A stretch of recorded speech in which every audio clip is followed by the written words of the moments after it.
You're sitting in your shelter on day 4. The grid went down 72 hours ago. You did everything right. You bugged in when everyone else panicked. You secured your location. You activated your protocols. You're looking at your stockpiled food, your water reserves, your backup power. You're alive. Your family is alive. And right now in this moment, you're making a decision that's going to kill you. Not today, not tomorrow.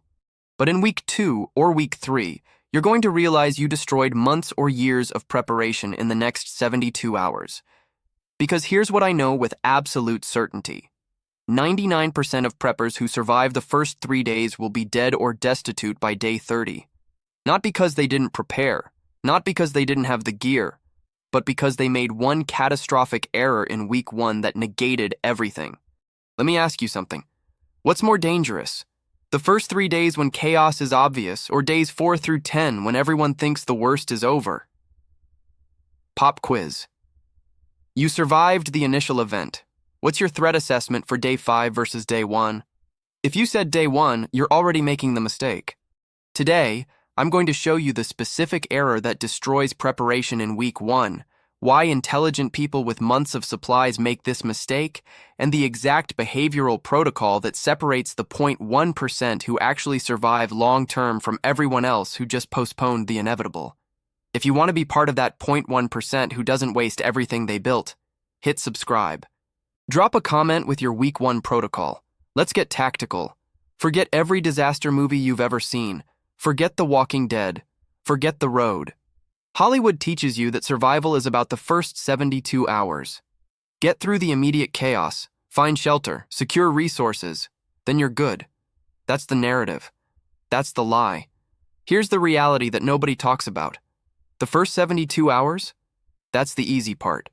Everyone's in crisis mode. Everyone's adrenaline is spiked. Everyone's following their plans because the threat is obvious and immediate. Gunshots in the distance, sirens, darkness, no water from the tap.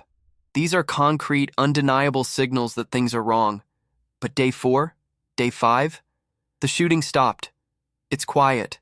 The immediate panic is over, and your brain starts doing something incredibly dangerous. It starts looking for patterns of normalcy. Let me paint you a picture. It's day 6. You're in your basement. Your family is safe. You have food. You have water. You look outside and the street is empty but calm. No fires, no screaming, just quiet. Your neighbor 2 houses down comes outside. You see him checking his mailbox like it's a regular Tuesday. Someone else down the block is sweeping their porch. And your brain says, maybe it's not that bad. Maybe things are stabilizing. Maybe the worst is over. That thought? That exact thought? That's the kill shot. That's the error that destroys everything. Here's why. The mistake isn't one action. It's a cascade of behavioral changes triggered by premature normalization.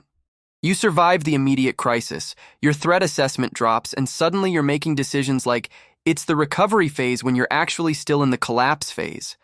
The collapse doesn't end in 72 hours. It amplifies. It cascades. Week 1 is when the secondary and tertiary failures start hitting, but you don't see them coming because you're looking for signs of recovery, not signs of cascade. Here's how the error manifests. You start becoming visible again. Day 7, you go outside more. You check on neighbors. You have conversations in your driveway. You carry supplies to your car in broad daylight. Maybe you even help someone who asks. Why? Because the immediate threat seems to have passed. The streets are quiet. It feels safer. Except here's what you just did. You advertised. You told everyone within visual range that you have resources, organization, and supplies. In week 1, when most people have already burned through their 3-day supply of whatever they panic bought, you just became the most valuable target in a 6-block radius. And you won't know it until day 10 or 12 when someone you helped mentions you to someone else, who mentions you to someone else. And suddenly there are people you've never met who know exactly where the prepared household is. The second manifestation is resource velocity. You start using your supplies like you're in recovery mode, not survival mode. Day 3, you were rationing. 1 meal a day. Minimal water usage. Strict discipline. Day 7, you're eating twice a day. You're using more water. You heat more food. You run the generator longer because it's probably going to be back on soon anyway. You're burning resources at triple the rate you planned for. Why? because your brain thinks you're on the backside of the crisis curve. You think you're transitioning to recovery, but you're not. The grid isn't coming back on in week 2. The supply chains aren't restoring. The cascading failures are just beginning. Water treatment plants run on electricity and backup generators that last 3 to 7 days. When those fail, municipal water systems fail. Sewage systems fail days later. Food distribution broke down in the first 48 hours and won't resume for weeks or months. But you don't see any of that on day 7 because you're sitting in your shelter with your supplies thinking the hard part is behind you. Here's the third way this error kills you. You help people. Someone knocks on day 8. It's your neighbor from 3 doors down. Nice guy. You've talked to him at block parties. He has kids. He asks if you have any food to spare, just a little, just to get through until things normalize. What do you say? If you said yes, even a small yes, even a just this once yes, you just started a pattern that ends with you having nothing. Here's why. He tells his wife. She tells her sister. The sister tells her neighbors. By day 10, you have 4 households who know you're distributing food. By day 12, you have people you've never met showing up expecting help because you helped the Johnsons, so you can help us too. And now you have a choice. Do you turn them away and create resentment and potential hostility from people who know where you live and what you have? Or do you keep helping until your reserves are gone? There's no right answer. There's just the recognition that you created this problem by being visible and generous in week 1 when you should have been invisible and closed. The fourth cascade is security degradation. Day 3, you're locked down. You're watching windows. You're running security checks. Day 9, you're leaving doors unlocked during the day. You're going outside without weapons. You're letting your kids play in the backyard because it's been quiet. Your security posture relaxes because the immediate chaos passed and nothing bad happened to you specifically. But here's what you're missing. The people who are going to be dangerous in week 2 and 3 aren't dangerous yet. They still have food. They still have water. They're not desperate yet. The home invasions, the violence, the resource raids, those start when the unprepared run out of everything. That happens in week 2. You're relaxing your security exactly when you should be hardening it. The fifth element is pattern blindness. You're not watching for the cascade. You survived the initial event. Day 7, the water is still running from your tap. Maybe it's a trickle, but it's running. You think, see, it's not that bad. Infrastructure is holding. What you're not seeing is that water pressure is dropping daily. The treatment plant is running on backup power that's going to fail. When it fails, the water stops. But you're not tracking that pattern.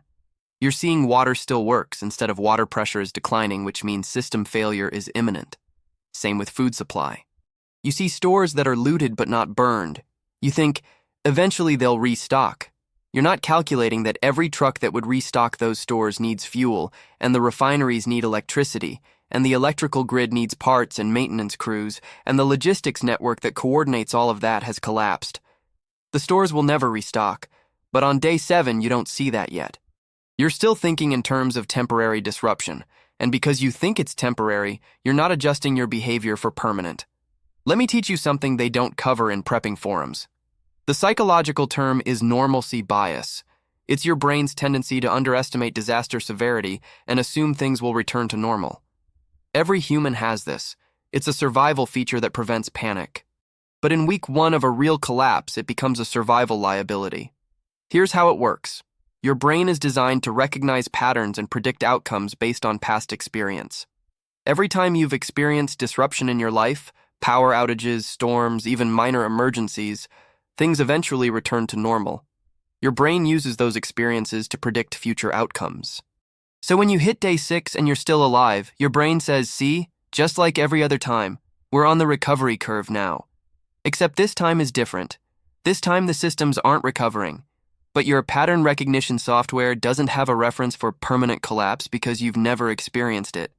So it defaults to temporary disruption because that's the only pattern it knows. This is why intelligent, prepared people make stupid mistakes in week 1. It's not lack of knowledge, it's pattern recognition failure.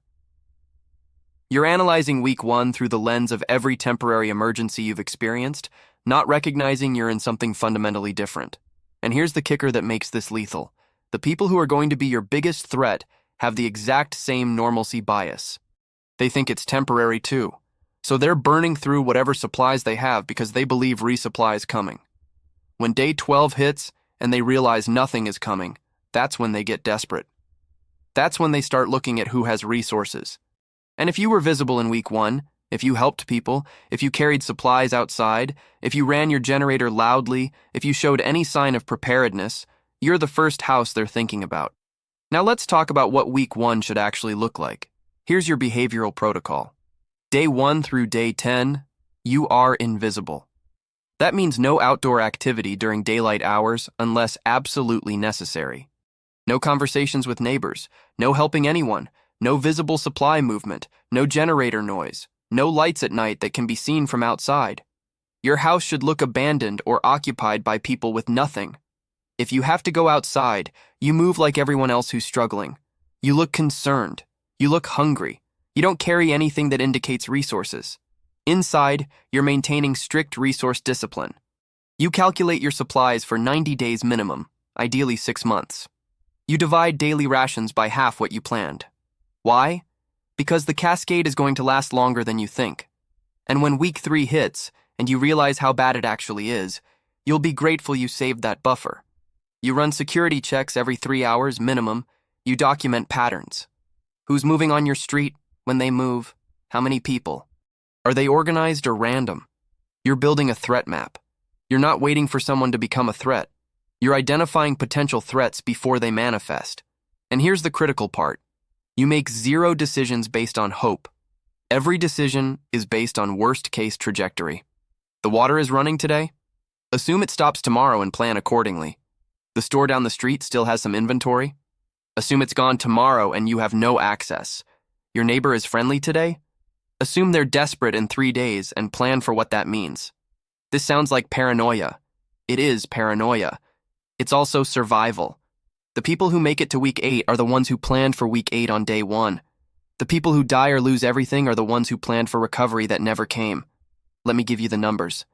Based on everything I know about systems collapse and historical precedent, here's the actual timeline. Week 1. Initial chaos resolves, but secondary failures begin. Week 2. Water and sewage systems fail in most areas. Week 3. Fuel supplies exhausted, vehicle travel extremely limited. Week 4. First major wave of resource raids and violence as the unprepared become desperate. If you burn through half your supplies by week 2 because you thought recovery was coming, you don't make it to week 5. If you made yourself visible in week 1, you become a target in week 4. If you helped people and created dependencies, you have hostile or desperate people on your doorstep in week 3 demanding more. The prepper who survives long-term is the one who treated week 1 like week 10. Invisible, disciplined, paranoid. 0 normalization, 0 relaxation, 0 visibility. Now let's acknowledge the dark truth that nobody wants to talk about. Even if you do everything right in week 1, you're not guaranteed survival. Luck still matters. Random violence still exists. Medical emergencies happen. Infrastructure you depend on fails in ways you didn't predict. But here's the critical distinction. Doing week 1 right doesn't guarantee survival. It guarantees you stay in the game. You maintain your resources, you preserve your security, you keep your options. The people who make the week 1 error, they're out of the game by week 4 whether they realize it yet or not. You can keep scrolling through videos and thinking about this theoretically. Or you can open a new tab right now and build your week 1 protocol. Here's your assignment. Write down your behavioral rules for days 1 through 10. Include visibility protocols, resource consumption rates, security procedures, decision-making frameworks, and pattern monitoring checklist. Map the cascade risks in your area.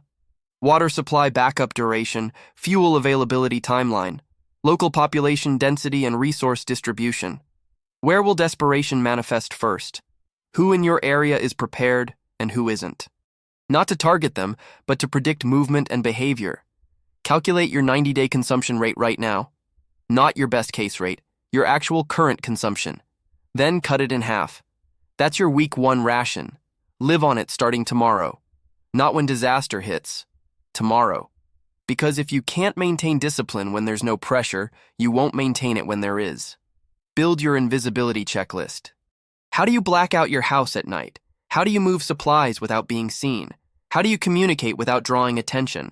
How do you appear desperate when you're not? Practice this. Test it. Because on day 3, when it matters, you don't have time to figure it out. Here's your choice right now. You can assume week 1 will be easier than day 1 because the chaos settles. You can relax. You can help people. You can burn through supplies. You can be visible and social. You can think like the 99% who are about to learn the hardest lesson of their lives, or you can recognize that week 1 is when preparation pays off or gets wasted. You can stay invisible. You can maintain discipline. You can treat day 7 like day 1. You can be the 0.1% who still has options in week 8. 99% won't do this. They'll watch this video. They'll think that makes sense. And then day 6 hits and they'll make the error anyway because their brain is screaming that things are getting better. 1% will plan for it. 0.1% will execute it. Subscribe if you're part of the 0.1%. Drop a comment with your biggest week 1 vulnerability. What's the mistake you're most likely to make when normalcy bias kicks in? Week 1 is where survival is won or lost. Everything before is preparation. Everything after is consequence. What you do in those 7 days determines if your months or years of prepping meant anything at all. Class dismissed.